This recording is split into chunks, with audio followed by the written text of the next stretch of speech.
Silakan duduk Bapak Ibu, Saudara yang dikasihi dalam Tuhan. Nama Tuhan, kita bisa bertemu kembali di bulan Oktober. Sudah berjadi sebentar lagi THR keluar ausenya. Sebentar lagi Natal. Baik, kita akan belajar tentang percayalah kepada janji Allah. Ya, firman Tuhan hari ini terdapat di dalam Kejadian pasal 18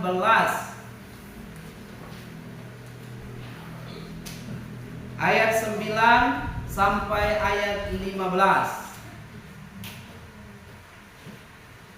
Dan setelah itu nanti saya akan membacakan pada pasal 21 ayat 1 dan 2. Kalau sudah menemukannya, Alkitab saya halaman 15, Kejadian 18, kita akan mulai ayat yang ke-9 sampai 15. Jika sudah dapat, katakan amin. Amin. Oke, kita membacanya dengan bersuara supaya kita memahami, supaya kita boleh melakukan juga firman Tuhan, menyimpannya dalam hati. Mari kita bacanya mulai ayat 9, 2, 3. Lalu kata mereka kepadanya, di manakah Sarah istrimu? Jawabnya, di sana di dalam kemah. Dan firman-Nya, sesungguhnya aku akan kembali tahun depan mendapatkan engkau pada waktu Sarah istrimu akan mempunyai seorang anak laki-laki, dan Sarah mendengarkan pada pintu kemah yang di belakangnya. Adapun Abraham dan Sarah telah tua dan lanjut umurnya, dan Sarah telah mati haid. Jadi tertawalah Sarah dalam hatinya, katanya, akan beraikah aku setelah aku sudah tuanku sudah tua? Lalu berfirmanlah Tuhan kepada Abraham, mengapakah Sarah tertawa dan berkata, sungguhkah aku akan melahirkan anak sedangkan aku telah tua? Adakah sesuatu apapun yang mustahil untuk Tuhan? Pada waktu yang telah ditetapkan itu, tahun depan aku akan kembali mendapatkan engkau. Pada waktu itulah Sarah mempunyai seorang anak laki-laki. Lalu Sarah menyangkal, katanya, aku tidak tertawa sebab dia takut. Tetapi Tuhan berfirman, tidak, memang engkau tertawa. Saya akan bacakan, mari membuka satu lembar ke depannya atau di pasal 21. Kita akan membacanya ayat 1 dan 2 saja. Ishak lahir. Tuhan memperhatikan Sarah seperti yang difirmankannya, dan Tuhan melakukan kepada Sarah seperti yang dijanjikannya. Maka mengandunglah Sarah, lalu ia melahirkan seorang anak laki-laki bagi Abraham dalam masa tuanya, pada waktu yang telah ditetapkan sesuai dengan firman Allah kepadanya. Silakan nanti membaca berikutnya sampai ayat yang ke-7 bagaimana peristiwa itu terjadi. Jadi kita akan belajar tentang firman Tuhan, percayalah kepada janji Allah. Maka Mazmur yang tadi kita bacakan bersama dikatakan, percayalah pada Tuhan dan tetaplah berbuat baik. Diamlah di negeri ini dan nikmatilah keamanan. Selalu bergantung kepada Tuhan dan jagalah hatimu. Serahkanlah segalanya kepada Tuhan, percayalah kepadanya, maka ia akan bertindak. Nah, saudara-saudara, hari ini kita akan merenungkan tema yang begitu nyata dan mendalam, percayalah kepada janji Allah. Nah, apakah katong semua tahu ada janji Tuhan? Ada yang memahami, ada tidak. Tetapi ketika kita belajar membaca firman, maka kita akan tahu, oh ini janji Tuhan bagi katong, oh ini janji Tuhan bagi saya secara pribadi. Maka kita akan melihat kisah Abraham dicatat oleh Alkitab. Kita melihat bagaimana janji Tuhan menjadi pegangan yang kokoh, bahkan di tengah ketidakpastian hidup. Segala sesuatu dunia ini pasti apa sih? Kadang-kadang ketidakpastian terjadi. Ada banyak terjadi berbagai macam, dan mungkin juga segala sesuatu kita tidak menentu. Tetapi yang jelas kita akan melihat bagaimana janji sebagai Pertama tuh pegangan hidup. Apa sih yang dimaksud dengan janji? Ada yang pernah berjanji? Ada. Ada yang pernah mengingkari? Ada juga ya. Terima kasih Mas Den. Nah, kita akan belajar kebenaran firman Tuhan. Janji adalah komitmen yang teguh. Jadi, kalau kata semua Bapak Saudara, kalau berjanji itu apa artinya? Komitmen yang teguh. Artinya sebuah kata yang diberikan dengan keyakinan akan dipenuhi. Nah, tapi kebanyakan orang dia kata hanya janji itu mengumbar, ya mengumbar janji yang nggak jelas, nggak mampu dia tepati. Saya akan begini dan begitu, tapi dia tidak mampu lakukannya. Maka hati-hati. Baik perempuan, kalau karena di sini ada beberapa cewek-cewek yang kalau menerima janji dari seseorang yang nggak jelas, janganlah. Apalagi yang mengenakan telinga. Laki-laki juga hati-hati. Kalau berjanji, kalau tidak mampu tepati, jangan dulu berjanji. Karena apa? Banyak korban janji. Nah, tetapi kita akan melihat itulah manusia, bukan Allah. Tetapi kalau Allah bukan sekedar harapan kosong, melainkan jaminan yang mengikat. Mengapa Allah memberikan janjinya kepada Abraham? Karena ia membangun hubungan yang dekat, relationship. Sebagaimana Allah menciptakan manusia, kita tadi dikatakan apa? Seperti apa? Biji mata. Nah, coba bayangkan kalau mata kita kena sedikit saja debu, rasanya sangat terganggu. Ya, tadi malam habis pelayanan pendeta Kristo Aritonang yang tinggal di Pastori, mereka masih ada habis pelayanan dari Pelayan Ambon kemarin. Pulang langsung, aduh kenapa mataku? Bilang, kenapa matanya? Beta sendiri apa sebelum gitu. Ya, tapi tidak enak sekali. Setelah itu dia bilang, oh kayaknya ada debu atau apa yang menempel dan setelah itu mungkin bulu mata. Nah, mengapa? Karena mata adalah organ yang sangat vital. Maka demikian juga Allah menganggap kita sangat istimewa. Apakah teman-teman berharga di hadapan Tuhan? Istimewa? Amin. Banyak orang, kemarin saya pelayanan di UNHAS, di Universitas Fakultas Ekonomi.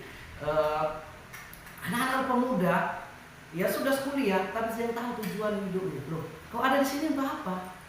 Iya, kuliah. Kuliah mau jadi apa? Nggak tahu udah jadi apa. Nggak jelas.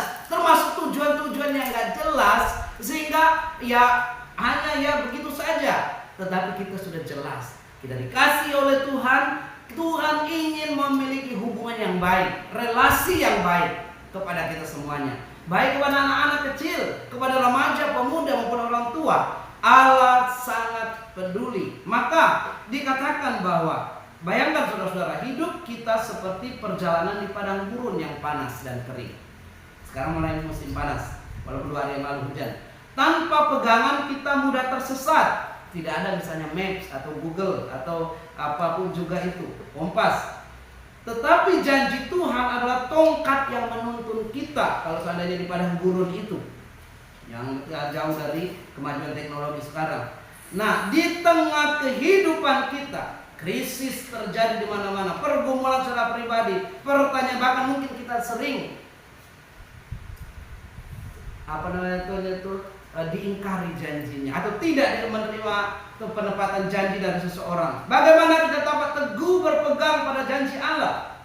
Jawabannya adalah kita lihat dari kisah ini. Ayo kita lihat sendiri. Yang pertama, ayat pasal 18 ayat 1 sampai 15 itu kalau kita baca dari ayat 19 sampai 19, janji Allah datang dalam bentuk yang tak terduga.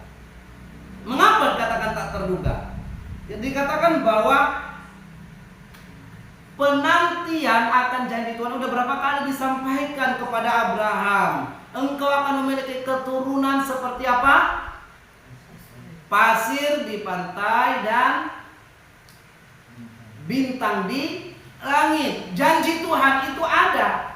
Nah, maka Abraham tepat percaya kepada janji itu. Namun dengan berjalannya waktu, ia telah menunggu dengan janji itu. Maka sejak Kejadian 12, coba kita lihat beberapa pasal sebelumnya itu. Ada 8 pasal sebelumnya janji Allah diberikan. Seketika Abraham dipanggil. Ayat pasal 15, berikutnya diulangi lagi pasal 15 bahwa akan diberikan perjanjian Allah dengan Abraham tentang keturunannya. Kembali kita baca dari ayat pasal 18. Hanya saya membuka sepintas supaya kita memahami. Janji diulangi lagi. Dan pada ayat yang ke pasal 21 janji itu digenapi. Nah, 3 orang asing yang muncul dalam kisah yang kita yang dibaca dalam saya baca dalam Kejadian 21 tadi itu menggambarkan ayat 18 tadi menggambarkan bahwa Allah tidak pernah mengingkari janjinya, walaupun kita menganggapnya asing mungkin lain. Karena udah jelas Alkitab mengatakan apa? Sudah berapa 90 tahun usianya Sarah, sedangkan suaminya 99 tahun. Selisihnya mereka 9 tahun. Ya, kira-kira begitulah. Bagaimana mungkin saya sudah bahasan jelas kalimatnya haid, saya sudah layu dan sudah seterusnya. Usia di mana harapan biologis memiliki anak sudah pupus. Tiba-tiba 3 orang asing muncul di depan kemah Abraham dan menyampaikan bahwa istrimu akan melahirkan. Bagaimana kondisi itu? Nah, kita melihat di sini saudaraku yang kekasih dalam Tuhan. Ketika kunjungan itu terjadi dari pasal 18 ayat 1 sampai 2 itu, ini bukan kebetulan. Konteksnya budaya timur dekat kuno menunjukkan bahwa keramahan kepada tamu adalah kewajiban suci. Walaupun sekarang kalau di kota-kota besar keramahan itu sedang ada lagi. Mudah-mudahan kita masih di sini ya. Nah, kalau orang datang, sapa, mari datang, mari. Kalau orang Jawa itu monggo pinara. Walaupun orang sini apa ya? Sambutannya untuk mari datang ke rumah misalnya ada tamu. Mari masuk. Karena banyak orang kalau di kota-kota semulai siapa dulu sekolah. Nanti tiba-tiba mungkin banyak pertanyaan tuh. Jangan-jangan dia mencuri, jangan dia. Nah, kemarin kami bersama dengan rekan hamba Tuhan dari salah satu gereja mengajak orang untuk mengikuti acara di lapangan kepada kalian. Shalom, selamat sore Bapak Ibu. Dia bertanya-tanya. Tidak menjawab salam, tapi bertanya ini orang dari mana. Terus sampai dia bertanya, ini dari organisasi mana ya? Ya kami jawab dari Private City. Berdoa untuk kota dan bla bla bla seterusnya. Nah, tetapi di sini Abraham, tradisi yang baik sebenarnya yang perlu kita berpikir positif tentang segala sesuatu. Termasuk orang datang, memang kita tidak sangkali ada juga yang negatif datang ke rumah kita, tapi Abraham dia tetap menjadi orang yang takut akan Tuhan. Ketika tamunya datang 3 orang, dia langsung menyambutnya. Di bawah pohon mamre. Dan konteks budayanya ayat 3 sampai 8. Nah, ketiga tamu itu adalah teofani. Apa itu teofani? Penampakan diri Allah atau malaikat Allah dalam bentuk manusia. Jadi sebenarnya utusan Tuhan itu.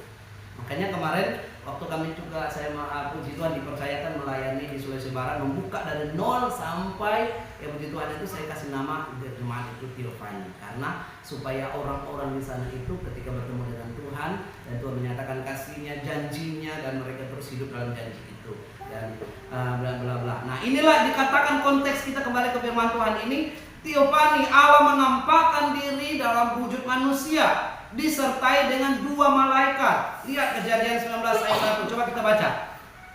Kejadian pasal 19 ayat 1, 2, 3. Kedua malaikat itu tiba di Sodom pada waktu petang. Lot sedang duduk di pintu gerbang Sodom, dan ketika mereka melihat, bangunlah ia menuju mereka, lalu sujud dengan mukanya sampai ke tanah. Nah, inilah tradisi. Lot pun sebagai orang takut akan Tuhan, mereka menerima tamu dengan baik. Jadi mari kita berubah cara berpikir sekarang. Alkitab tidak salah dan selalu mengingatkan kita. Mari kita menerima semua orang. Walaupun kadang-kadang ada orang yang jahat, tapi kita percaya bahwa kita selalu dilindungi oleh Tuhan. Abraham, demikian juga kisah Lot di sini. Maka dikatakan Tuhan akan datang kepada orang yang hatinya terbuka, lalu menyatakan janji. Aku akan kembali kepadamu waktu yang ditentukan, yaitu pada musim ini di tahun depan. Ayat 10, lihat Sarah istrimu akan mempunyai seorang anak laki-laki. Nah, pada ayat yang ke-12 apa respon Sarah yang kita baca tadi? Mungkin enggak kencang dia ketawa, tapi dia geli, dia lucu. Nah, mungkin saya bisa melahirkan bayi lagi. Saya aja sudah begini kondisinya umur. Bayangkan orang 90 tahun, perempuan 90 tahun itu sombongkok ya. Ya minta maaf, kan maksudnya sudah jalannya nggak kuat, tapi nggak tahu kalau orang zaman dahulu. Tetapi dikatakan bahwa respon Sarah tertawa dalam hati, bahkan sambil ditawa oleh Tuhan sambil berkata, sesudah aku sudah tua dan Tuanku sudah tua, akankah aku masih mendapatkan kesenangan dan juga memiliki bayi? Tuhan menegur dengan lembut, adakah sesuatu yang sulit bagi Tuhan? Ayat 14. Di sini bagian dari pasal yang ke-18 ayat 14 ini jelas sekali. Dikatakan, adakah segala sesuatu yang mustahil? Artinya, tidak ada yang mustahil bagi Tuhan ketika Dia berjanji. Jelas di sini janji Allah sering datang dalam bentuk tak terduga melalui orang asing saat kita lelah menunggu. Nah, bagaimana dengan kita orang tua, anak muda, anak remaja? Sudah adakah janji yang kita sedang nantikan dari seseorang kah? Atau yang lebih utama dari Tuhan? Kalau dari seorang itu kadang-kadang kita janji yang buat manusia apa? Kecewa, membuat kita putus asa. Tapi janji dari Allah, kalau engkau mendapati janji Allah, aku memberkati engkau. Misalnya janji Tuhan ketika renungan, maka Tuhan akan senantiasa menepatinya. Nah, dalam caranya Abraham dan Sarah telah menunggu. Berapa puluh tahun yang menunggu sejak perkawinannya? 25 tahun. Dalam perkawinannya dia menunggu bagaimana janji tentang anak itu. Dia mulai tidak ada percaya. Sarah mencerminkan keraguan manusia. Jadi dalam diri manusia itu selalu banyak keraguan. Apakah hari-hari ini kita penuh dengan keraguan? Mau mundur atau maju atau tidak? Lakukan ini atau tidak? Jika ada keraguan, artinya kita tidak akan menerima janji Allah. Tetapi kalau kita yakini bersama dengan Tuhan, jangan sampai bilang, Pak Pendeta beda yang tahu mana janji Tuhan. Nah, kita tidak mengerti janji Allah karena kita jarang membaca Alkitab, karena di dalam Alkitab ini banyak sekali janji-janji Allah. Abraham dan Sarah telah menunggu 25 tahun. Ketidakpercayaan Sarah mencerminkan keraguan manusia, namun Allah tidak marah. Ia mengkonfirmasi janjinya untuk mengatakan, tahun depan engkau akan menggendong bayi. Bayangkan seorang ibu tinggal di Ambon, ini di Ambon ya, yang berdoa bertahun-tahun untuk pekerjaan stabil di tengah inflasi dan banyak banjir, banyak juga ekonomi yang tidak menentu. Suatu hari tawaran datang dari sumber tak terduga. Tentu dikatakan dari tetangga yang tiba-tiba menawarkan peluang bisnis kecil. Demikian juga seperti Sarah. Mungkin karena kita tertawa, mana mungkin bisa berbisnis dengan dia, mana bisa saya bekerja, mana mungkin saya begini dan seterusnya. Tapi jika ia percaya janji Tuhan, dia menyediakan. Maka Matius 6 ayat 33 masih ingat? Carilah dahulu kerajaan Allah dan kebenarannya, maka semua akan ditambahkan padamu. Seorang manajer, dulu dia anak orang miskin, bercerita sama saya. Ayat ini pegangan Matius 6 ayat 33 berkata, ketika dia mencari kehendak Tuhan, pegang ayat ini dan janji ini. Makanya dia berpengalaman pribadi dengan Tuhan. Saya pegang Pak janji ini, selalu cari Tuhan dulu. Tapi pada akhirnya dari anak seseorang yang biasa-biasa saja di tengah perkebunan, katanya daerah Sumatera sana, tapi Tuhan angkat dia melalui dengan caranya Tuhan. Terus artinya dia bisa diterima di salah satu perusahaan, mulai dari pengawas sampai terakhir kepada manajer. Dan selalu dia katakan, selalu bersaksinya, dia tidak banyak bersaksi tapi saksinya dulu, carilah dahulu kerajaan Allah dan kebenaran, maka semua akan ditambahkan kepadamu. Nah, jadi Bapak Ibu, teman-teman, kita akan melihat bagaimana dan kita yakini bahwa Allah sanggup melakukan segala sesuatu, termasuk yang tidak mustahil, atau yang mustahil menjadi tidak mustahil. Yang kedua, Kejadian nomor 1 ayat 1, 2 dan 7 sampai 7. Janji Allah selalu dipenuhi tepat waktu. Kita manusia sering ingkar janji dan lalai waktu. Walaupun kita sama manusia sama kita ini, kita diberi waktu berapa? 24 jam sama persen. Antara waktu saya dengan waktunya Priska sama persen. Sama. Dengan Mas Dem yang orang kerja misalnya juga sama waktu kita. Kadang-kadang tapi kita bosan menunggu. Janji itu, tetapi di sini janji Allah selalu ditepati. Pemenuhan janji Allah. Jadi ayat 1 dari pasal 21 dikatakan Tuhan mengunjungi Sarah untuk ketiga kalinya seperti yang telah janjinya. Tuhan membuat bagi Sarah apa yang telah dijanjikannya. Mari kita kembali melihat ayat 21. Dikatakan Tuhan memperhatikan Sarah. Jadi kata memperhatikan artinya bukan hanya lihat, tapi dalam memperhatikan dia mengunjungi, datang secara pribadi. Nah, bagaimana dengan kita? Maukah rumah kita didatangi oleh Tuhan? Amin. Maukah hidup kita dikunjungi oleh Tuhan secara pribadi? Amin. Mari berpengalaman bahwa Tuhan mengunjungi Sarah secara pribadi dan berkata, engkau akan menguatkannya lagi, engkau akan memiliki anak. Tetapi pada 21 itu, ayat 3 sampai 5, Abraham sudah berusia 100 tahun. Sarah sudah 91 tahun. Sarah dia bersaksi, Allah telah membuat aku bersukacita. Coba kita baca Kejadian 21 ayat 6. Berkatalah Sarah, Allah telah membuat aku tertawa. Setiap orang yang mendengarnya tertawa. Ya, dan lagi katanya, siapakah tadinya yang dapat mengatakan kepada Abraham, Sarah menyusui anak, namun aku telah melahirkan seorang anak laki-laki baginya pada masa tuanya. Wow, janji Allah. Jadi ini bukan keajaiban diacak. Maksudnya Tuhan bilang kepada siapa saja, kayak manual itu, siapa saja yang menerima. Tidak, dia jelas berbicara berapa kali. Dia sampaikan itu. Dan dia bahkan atas diri Allah yang konsisten, dia akan menepati janjinya. Jadi dari konteks ini kita akan melihat bahwa sebagaimana Roma pasal 4 18 sampai 20 menjadi teladan bagi kita, tidak ada yang mustahil bagi Allah. Amin. Bahkan Nas bimbing tadi, bagi Allah itu kata iya, bagian pasti akan terlaksana. Ia mengendalikan rahim yang mandul yang sudah kering itu dalam kisah para rasul, dalam kisah Hana dalam 1 Samuel pasal 1. Hana pun melahirkan Samuel.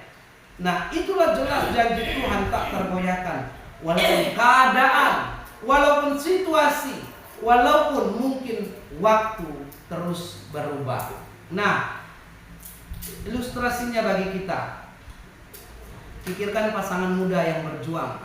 Ada banyak pasangan muda yang berjuang. Kemarin kami sharing dengan beberapa hamba Tuhan, kalangan salah satu gereja itu, di kita juga banyak di GMI juga. Ada banyak kalangan, termasuk mungkin kenal pendeta Piska, saya yang itu Belo itu ya sudah lama menikah. Dan pikirkan pasangan muda yang berjuang dengan infertilitas atau di era modern ini. Dokter bilang, ya mungkin saya bisa lagi, saya ada harapan dan seterusnya. Tapi mereka berdoa, bergabung dengan kelompok doa gereja dan tiba-tiba seperti Ishak, bayi lahir melalui perawatan yang tak terduga. Bagaimana cara Allah, dan di tahun ini pun kasus itu masih berlaku. Kami kemarin salah satu misionaris yang menjadi mentor saya, Yusuf Hayes dari Amerika, datang ke Sulawesi Selatan melayani beberapa suku di sana. Dia juga menikah, lama sekali gak punya anak. Sudah mulai susah, bingung katanya, berdoa terus, tapi kayak belum terlihat dengan jelas.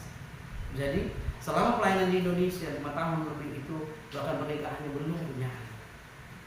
Tapi kami percaya dari dalam satu retreat bersama di Malino, kami berdoa dan percaya bahwa janji Tuhan akan digenapi keluarga ini. Setelah mereka cuti pulang ke Amerika, terus coba diperiksa rupanya rahimnya bla bla bla, ada persoalan sedikit, tetapi luar biasa secara Allah Tuhan memberkati sehingga anaknya sekarang sudah dewasa dan kerja di salah satu hotel bintang di Bali, dan orang Amerika datang lagi ke Bali, dia kirim anaknya lagi untuk jadi, karena dia dulu misionaris, sekarang misionaris di Gambia, di daerah orang Nigeria, tapi dia anaknya dikirim lagi. Yang saya mau katakan adalah Allah tidak pernah ingkar janji. Amin. Amin. Kalau Allah berjanji kepada kamu anak muda, kepada bapak ibu saudara, kepada yang sudah tua atau dalam usia kita, yakinilah bahwa Allah sanggup. Maka Mazmur 37 ayat 4. Mari kembali kita baca bagian ini supaya menjadi pegangan kita. Yang tadi menjadi ayat firman Tuhan kita juga. Mazmur 37 ayat 4 berkata. Sama-sama 2, 3. Dan bergembiralah karena Tuhan, maka Ia akan memberikan kepadamu apa yang diinginkan hatimu. Nah, bagian ini kebahagiaan orang di dalam Tuhan. Bergembiralah karena Tuhan, maka Dia akan memberikan apa yang diinginkan hatimu. Membawa kita pada tetap sadar apapun yang terjadi dalam hidup kita di dunia ini dalam keadaan Tuhan.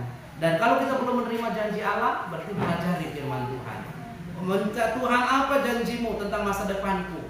Masa depan itu ada dan harapanmu tidak akan hilang. Kemarin berbicara dengan hampir 75 mahasiswa itu dari Fakultas Ekonomi. Banyak yang tidak tahu masa depannya, banyak juga yang bingung mau ngapain padahal sudah kuliah dan seterusnya. Kami sampaikan bahwa setiap kita diciptakan Allah mulia dan utuh, dan Allah mempunyai rencana bagi kita, terutama rencana kekekalan. Jangan rusak hidupmu, karena banyak anak muda di kota Ambon ini, apalagi kalau masih mahasiswa ya, dan juga kita semuanya banyak sekali ditarik oleh dunia ini dengan berbagai keinginan. Bahkan masa depan bisa rusak dengan berbagai gaya hidup yang tidak memuliakan Tuhan. Nah, maka dekatilah Allah, bergembiralah karena Tuhan. Dan di dalam Mazmur yang kita baca tadi, mari kita hidup dengan setia, andalkan Tuhan, maka Tuhan akan melakukannya bagi kita perkara. Dan yang terakhir, bagaimana sih supaya kita di cabang Wayari ini tetap teguh berpegang pada janji Allah? Maksudnya apa? Teguh itu apa? Kita kuat di dalam Tuhan, tidak lemah dalam menanti janji Allah. Jawabannya dalam Mazmur 37 ayat 3-5. Percayalah kepada Tuhan dan berbuat baiklah, seperti Abraham yang melayani tamu tanpa tahu siapa mereka. Abraham tidak tahu 3 orang ini datang bersama, tapi yang penting bagi dia itu tamu istimewa dan dia harus melakukan yang terbaik. Dia dikatakan tadi menyuguhkan makanan, mempersiapkan yang terbaik, mempersilakan mereka istirahat dan seterusnya. Artinya, hiduplah sebagai orang yang tetap dalam kondisi baik, dan berkat Tuhan akan selalu tercurah bagi kita. Di masa kini saat berita buruk membanjiri media sosial, banyak sampah di media sosial sebenarnya. Pilihlah untuk percaya kepada firman Tuhan. Jangan sampai kita tergiur. Ada rekan yang lain berkata, wah saya dapat giveaway. Giveaway, tahu itu? Ada di Kano itu kelompok-kelompok yang mau menipu dengan jalan kirim 175.000, maka nanti akan masuk 50 juta prank ke rekeningmu. Percaya apa sih? Jangan, itu penipuan, karena bagi saya itu sampah. Tapi semua orang suka, karena siapa yang gak suka uang? Di sini saya ada yang suka uang. Si kecil siapa lagi yang apa? Kenan aja suka uang apa sih? suka uang dia. Maksudnya maksudnya ada, semua orang suka uang, tapi jangan sampai kita sampah seperti itu. Percaya. Maka PGI juga menyampaikan kepada gereja-gereja, jangan sampai ini dari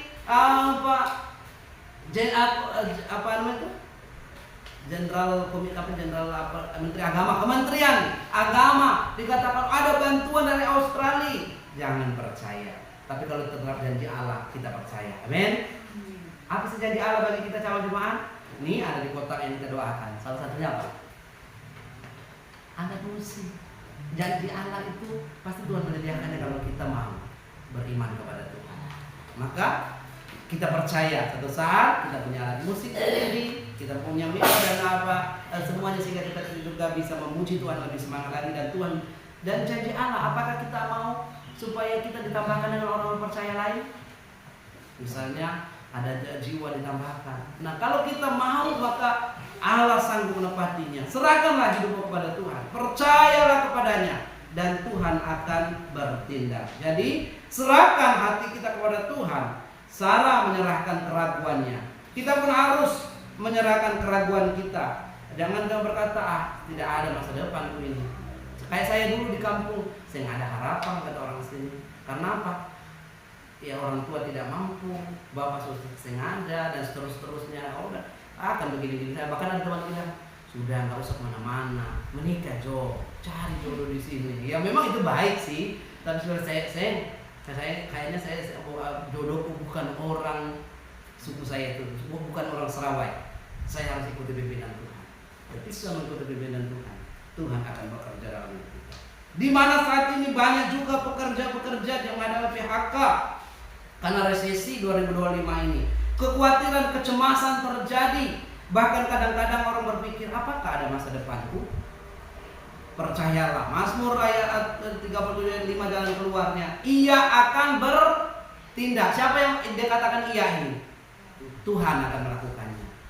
Dan Allah menginginkan kita percaya saat di tengah konflik atau masalah kesehatan mental pasca pandemi. 2 Korintus 1 ayat 20 berkata, semua janji ya di Kristus, dalam Kristus.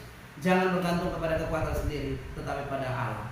Saudara-saudara, pergumulan hidup seperti badai, tapi janji Tuhan adalah pelabuhan aman.